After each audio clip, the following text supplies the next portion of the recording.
Miré mis 4 maletas, apiladas cuidadosamente en la acera, incapaz de procesar lo que veía. Después de una semana visitando a mi hermana en Asturias, solo quería hundirme en mi sillón favorito con una taza de té en la mano. En lugar de eso, estaba frente a la puerta de mi propia casa, excluida. Nubes oscuras de lluvia se acumulaban sobre mí mientras sacaba la nota de debajo del asa de mi maleta más grande. La caligrafía era inconfundible, las letras inclinadas y puntiagudas, siempre garabateadas con prisa. «Si quieres quedarte aquí, tenemos el garaje. Tu querida nuera». Mis manos temblaban al releer las palabras. Llevo 35 años en esta casa. Mi marido, Javier, y yo la construimos juntos cuando nuestro hijo, Mateo, era solo un niño pequeño. Plantamos cada árbol del jardín, elegimos cada mueble, pintamos cada pared. Luego, Javier murió hace 2 años. Acepté transferir la casa a Mateo y su esposa, Sofía, al menos legalmente. Pero en secreto, era yo quien seguía pagando la hipoteca.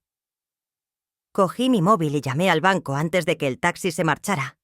Necesitaba la confirmación de lo que ya sabía. «Sí, señora Vargas», dijo la mujer al teléfono. «Nuestros registros muestran que su pago automático de 1.600 euros se recibió el pasado viernes, como estaba previsto». «Gracias», susurré, y colgué. Una gota de lluvia me golpeó la frente mientras permanecí allí, con 67 años, mirando mis pertenencias en la acera. El cielo se abrió en ese momento, como si me diera permiso para derrumbarme también. Debería haberlo visto venir. Las miradas furtivas entre Mateo y Sofía. Los comentarios no tan sutiles sobre residencias de ancianos, donde ya no tendría que hacer jardinería. ¿Cómo habían reorganizado el salón cuando visité a mi hermana por Navidad del año pasado, desterrando mi sillón de lectura al sótano?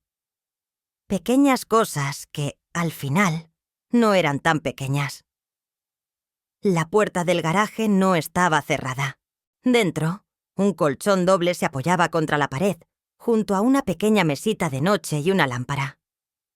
Mi ropa colgaba de un perchero móvil. Mis libros, fotos y recuerdos estaban apilados en cajas de cartón etiquetadas como «Cosas de mamá», con la letra de Sofía.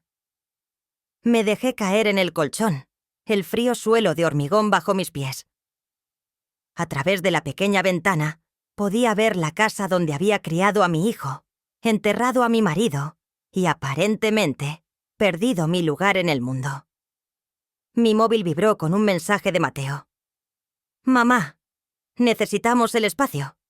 Sofía necesita una oficina en casa. El garaje tiene todo lo que necesitas por ahora. No nos lo pongas difícil». ¿No se lo pusiera difícil? Como si yo fuera el problema. Nunca he sido de llorar fácilmente, pero las lágrimas corrieron silenciosas y calientes por mis mejillas. Pensé en todas las noches que pasé junto a Mateo, cuando tenía ataques de asma de niño, en el segundo trabajo que acepté para financiar su universidad cuando el negocio de Javier tuvo dificultades, en los fines de semana que pasé con mis nietos para que Mateo y Sofía tuvieran tiempo para ellos. Y ahora era una carga molesta, desterrada al garaje. No respondí al mensaje de Mateo. En su lugar, llamé a mi amiga de toda la vida, Isabel. «Carmen, ¿qué pasa?», preguntó al instante, al oír el dolor en mi voz. «Necesito un lugar donde quedarme», logré decir, las palabras atascadas como cristales rotos en mi garganta. «Me han metido en el garaje». Isabel no hizo preguntas. «Estoy allí en 20 minutos», dijo. Mientras estaba sentada en el delgado colchón, rodeada por las cajas de mi vida, tomé una decisión. Esta casa había sido mi corazón durante 35 años. Le había dado todo. Mi amor, mis ahorros, mis sueños. Y ellos pensaban que podían simplemente apartarme a un lado. La puerta del garaje vibró cuando la lluvia arreció fuera. Miré mis manos temblorosas y lentamente las cerré en puños. No sabían con quién se estaban metiendo. No era solo la madre de Mateo o la viuda de Javier. Era Carmen Vargas, y estaba harta de ser invisible. La habitación de invitados de Isabel era pequeña, pero tenía una puerta con cerradura y una ventana que dejaba entrar luz solar real. Después de 3 días en el Sunset Motel, un nombre que parecía extrañamente apropiado para este capítulo de mi vida, agradecí estar en un lugar que no me costaba nada. «Puedes quedarte todo el tiempo que quieras, querida», dijo Isabel, poniendo una taza de café delante de mí. Antonio y yo damos vueltas por esta casa como 2 guisantes en una vaina desde que los niños se fueron. Agarré la taza caliente. Lo aprecio, pero esto no puede ser permanente. Tengo que averiguar qué pasa con la casa. ¿Quieres decir tu casa?, corrigió Isabel, con los ojos entrecerrados. La casa que todavía estás pagando. Isabel ha sido mi amiga durante más de 30 años. Conoció a Javier, vio crecer a Mateo. Estuvo a mi lado en las buenas y en las malas. Y a diferencia de mi hijo, ella recordaba quién era yo antes de volverme invisible. Sigo pensando en el momento en que todo empezó a cambiar, dije, mirando mi café. Después de la muerte de Javier, pensé que transferirles la casa a Mateo y Sofía les ayudaría. Acababan de tener a Lucía, el dinero escaseaba. Y se aprovecharon, completó Isabel. Los recuerdos surgieron como moratones que había evitado tocar. 6 meses después del funeral, Sofía empezó a redecorar la casa porque necesitaba una renovación. Mis sugerencias eran rechazadas. Mis cosas fueron desterradas a 100 armarios, luego al sótano, y finalmente a cajas de almacenamiento.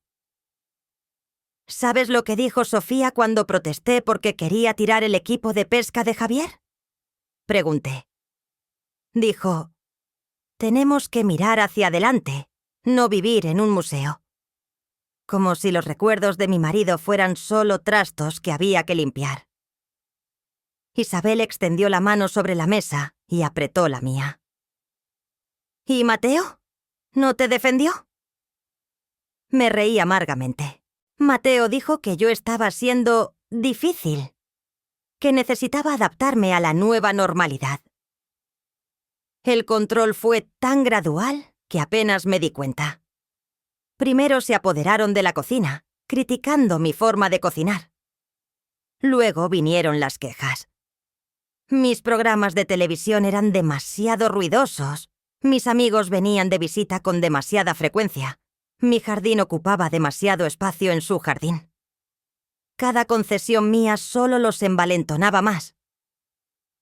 «Lo peor es que lo permití», dije. Seguí pagando la hipoteca porque temía que tuvieran problemas económicos. Quería ayudar, ser útil, ser amada. «Intentaste comprar tu lugar en sus vidas», dijo Isabel suavemente. La verdad de sus palabras dolió. Había comprado mi lugar en esa casa, en la vida de mi propio son, pago a pago.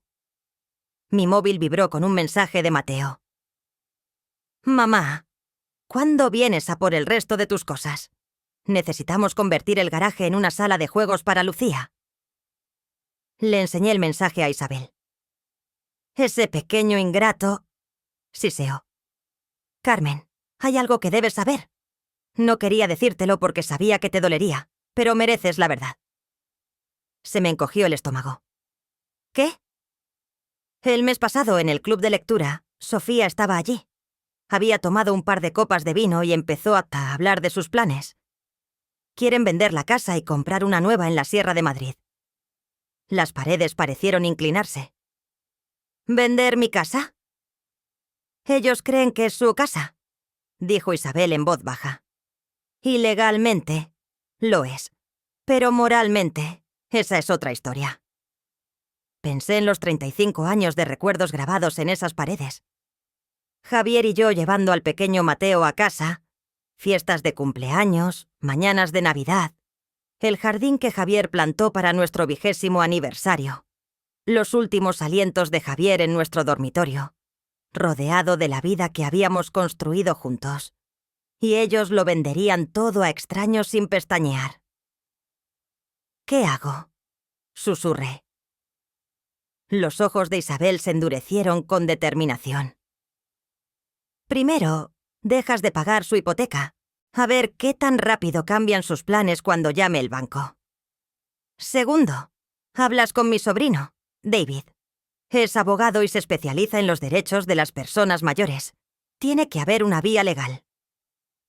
No soy una persona mayor, protesté débilmente. Isabel levantó una ceja. Eres lo suficientemente mayor para ser tratada con respeto, y eso no está sucediendo aquí. Tenía razón. Durante 2 años me había hecho más pequeña, más silenciosa, para no ser una carga. ¿Y a dónde me había llevado eso? Expulsada de mi propia casa, mis pertenencias en cajas, mi existencia reducida a una inconveniencia. Bien, dije enderezando los hombros. Hablemos con David. Isabel apretó mi mano.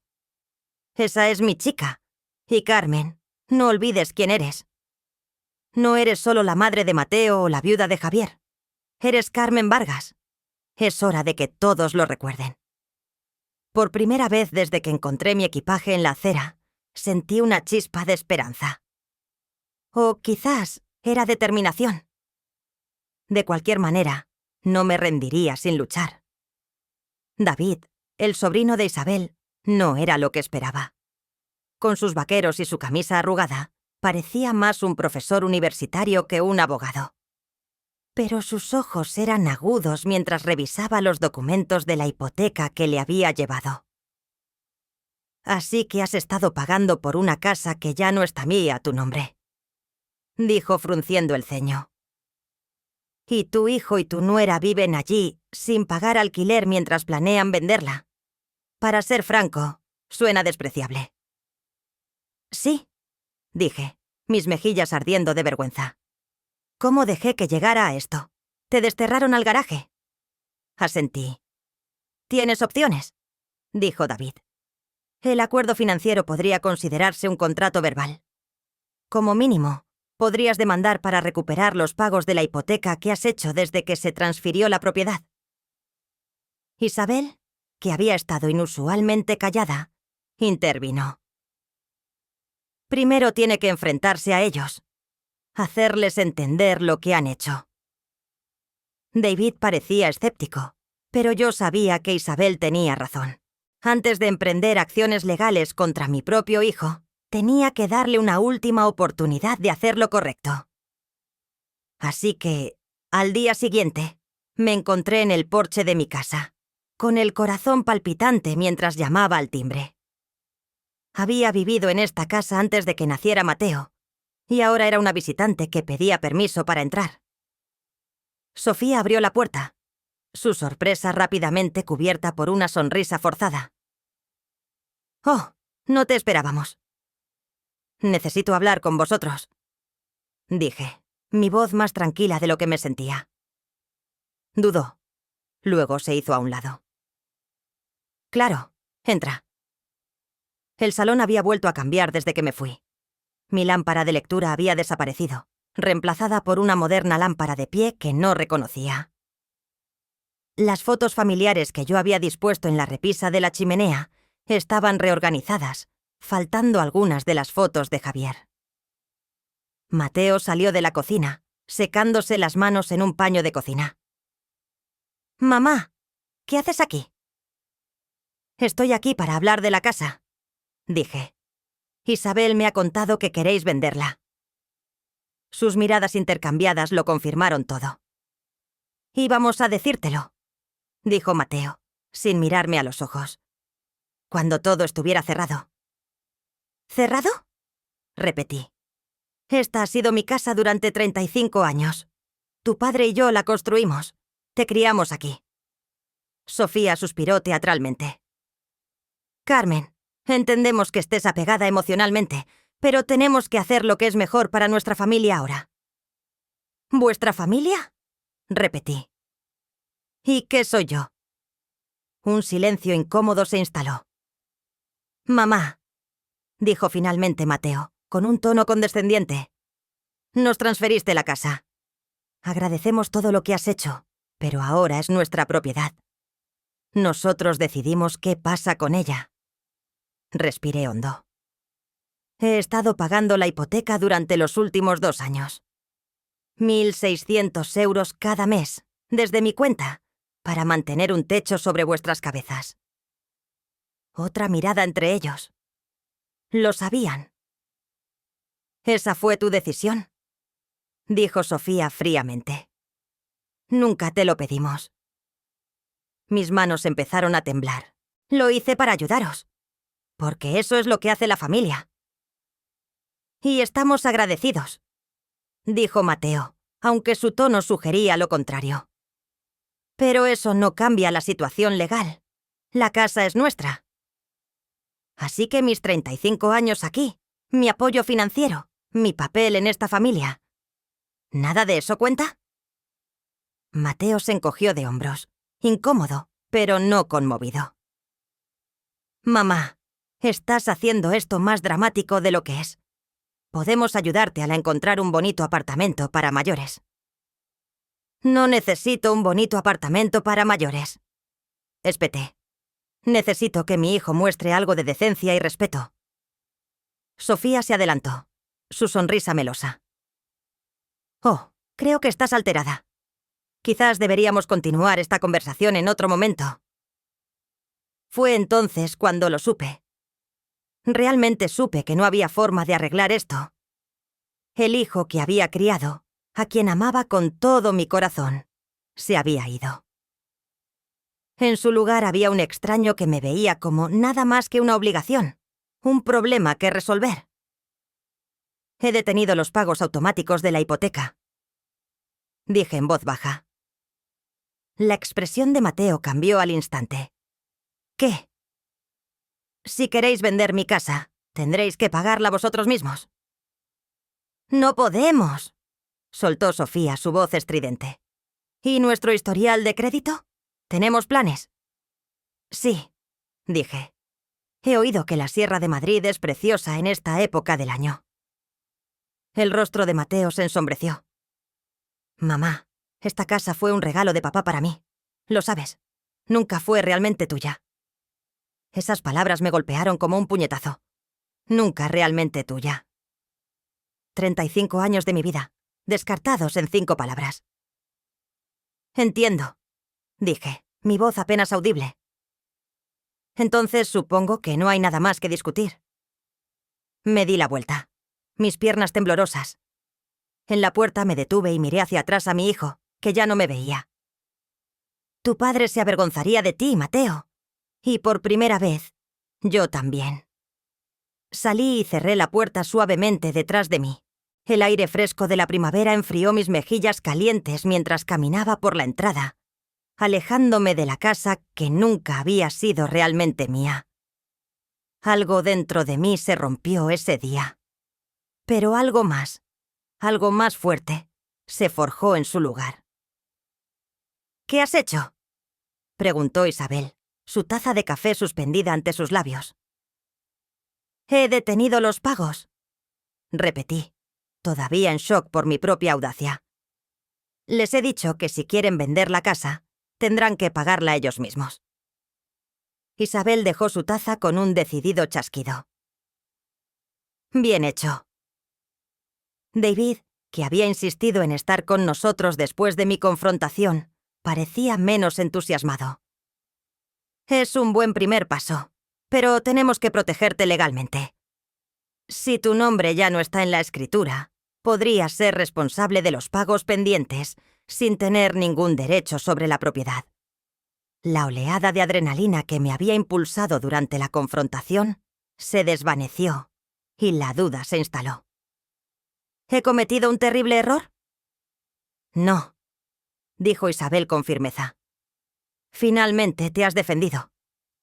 David tamborileó con su bolígrafo en su bloc de notas.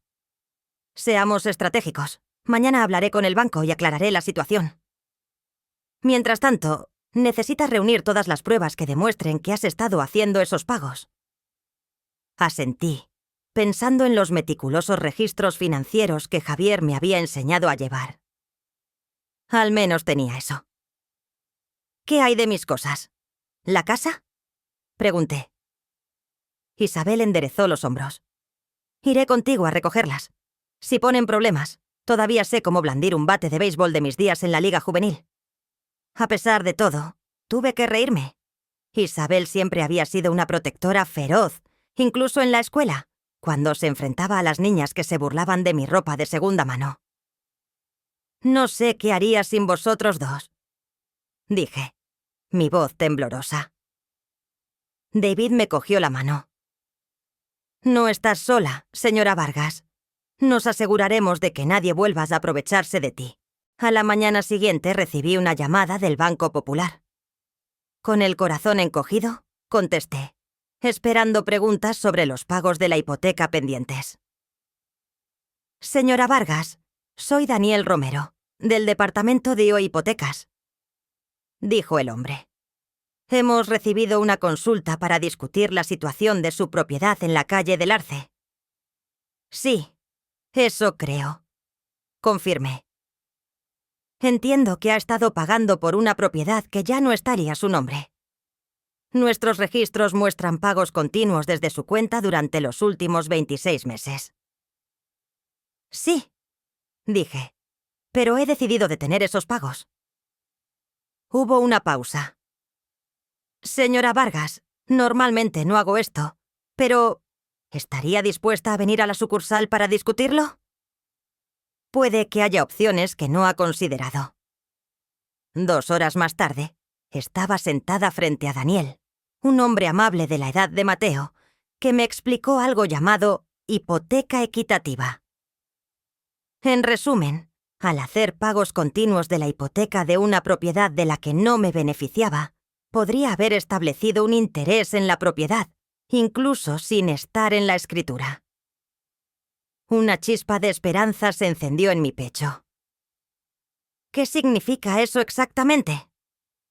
Significa que podría hacer valer una hipoteca sobre la propiedad por el importe que ha contribuido. No podrían vender la casa sin liquidar esa hipoteca.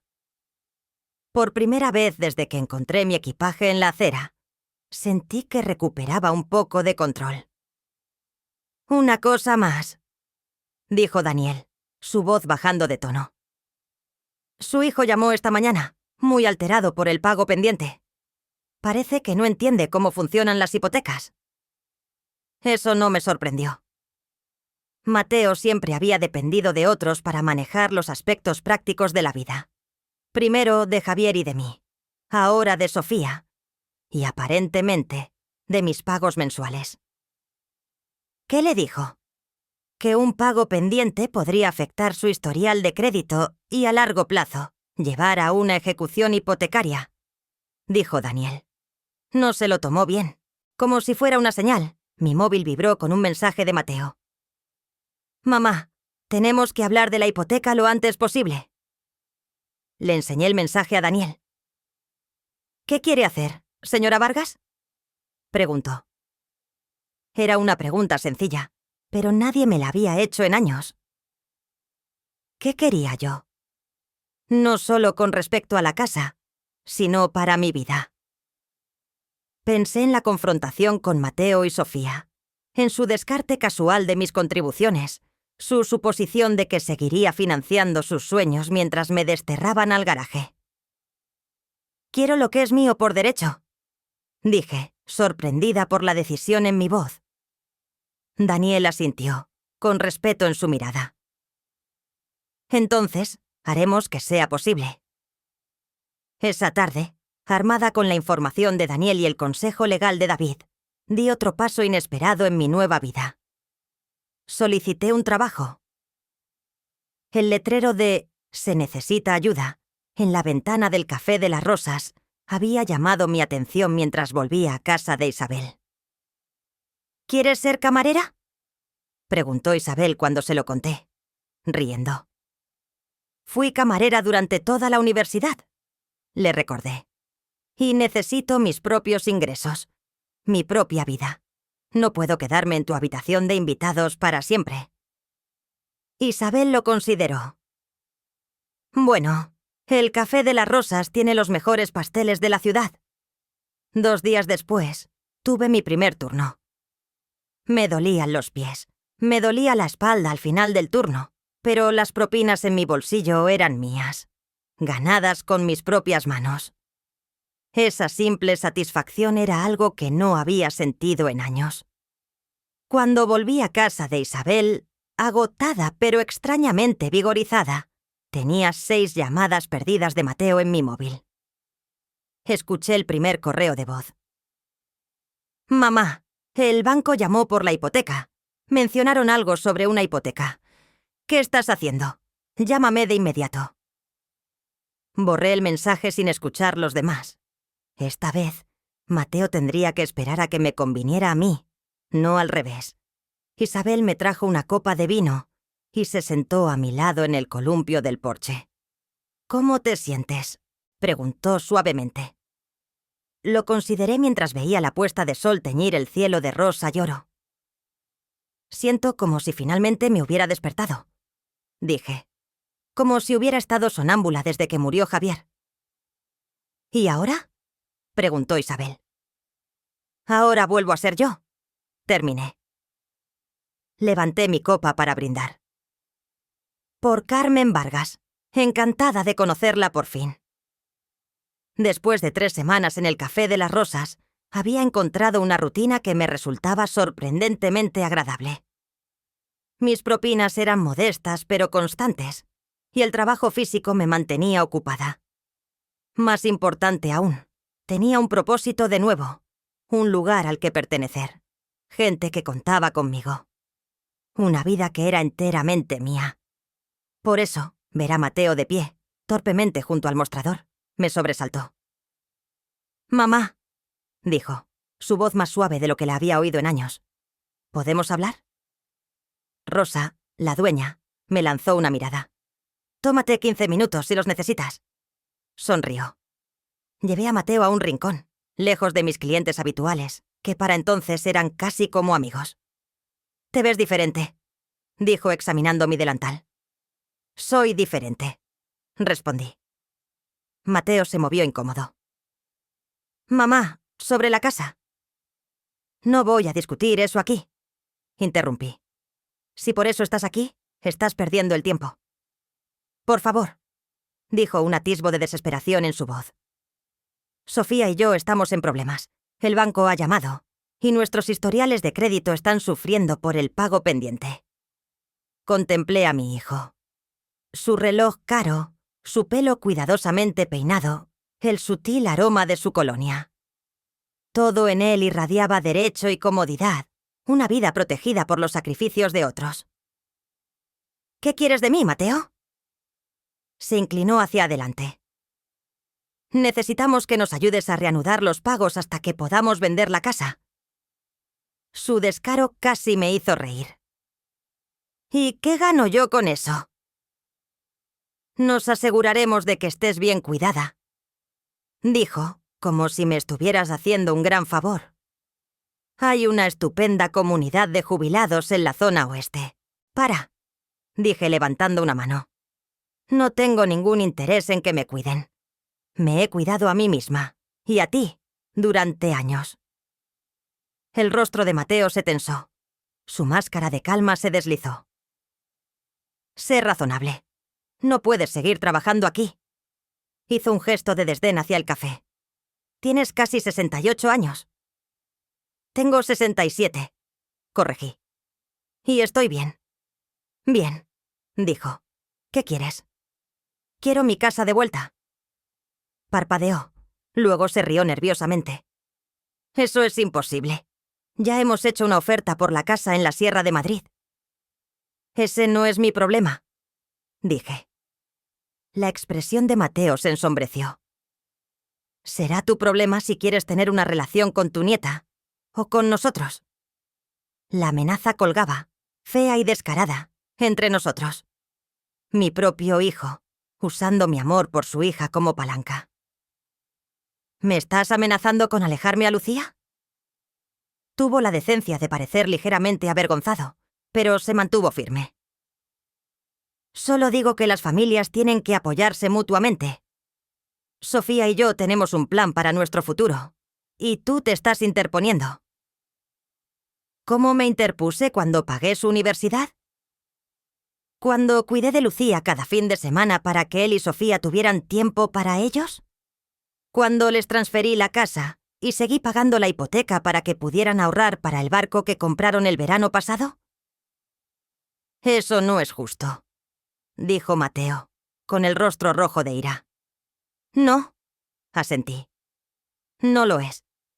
Mi descanso está a punto de terminar, dije saliendo del rincón y atándome de nuevo el delantal. Tengo que volver al trabajo. Mamá, por favor. La voz de Mateo se quebró ligeramente. Lo necesitamos. La casa de la sierra es perfecta. No podemos perderla. Por un momento vi al niño pequeño que se subía a mi regazo con las rodillas raspadas, esperando que yo lo arreglara todo. Pero ese niño se había ido. En su lugar había un hombre que me veía como nada más que un medio para un fin. Lo pensaré, dije finalmente. Pero primero, necesito algo por escrito de ti y de Sofía. Reuníos conmigo mañana a las 2 de la tarde en el despacho de David Salas. El alivio inundó el rostro de Mateo. Gracias, mamá. No te arrepentirás. Mientras se iba, me pregunté si no me estaba arrepintiendo ya. Al día siguiente llegué temprano a la oficina, con el estómago hecho un nudo de nervios. Apenas había dormido, repasando una y otra vez la decisión que había tomado en mitad de la noche. Mateo y Sofía llegaron puntualmente a las 2, ambos vestidos como si fueran a una reunión de negocios. La sonrisa de Sofía era tensa pero triunfante mientras se sentaban frente al escritorio de David. Gracias por venir, comenzó David formalmente. La señora Vargas ha considerado su solicitud con respecto a la propiedad en la calle del Arce. Lo apreciamos, interrumpió Sofía, suavemente. Estamos seguros de que podemos llegar a un acuerdo que beneficie a todos. David deslizó un documento sobre la mesa. ¿Esto es lo que la señora Vargas propone? Mateo lo tomó, hojeó el contenido, su expresión cambiando de la esperanza a la confusión, y luego a la furia, en cuestión de segundos. ¿Qué es esto?, preguntó. Es mi condición para liberar la hipoteca, dije con calma. Seguiré pagando la hipoteca, pero la casa me será vendida piatos a mí, no a extraños. Sofía le arrebató el papel a Mateo. Esto es ridículo. ¿Quieres que te vendamos la casa por el saldo restante de la hipoteca? Vale al menos el triple. Vale lo que he invertido en ella, repliqué. 35 años de pagos, reparaciones, mejoras. El rostro de Mateo estaba ahora de un rojo alarmante. No puedes hacer esto. La casa es legalmente nuestra. Con una mirada de soslayo, David explicó. La hipoteca equitativa complica considerablemente cualquier posibilidad de venta.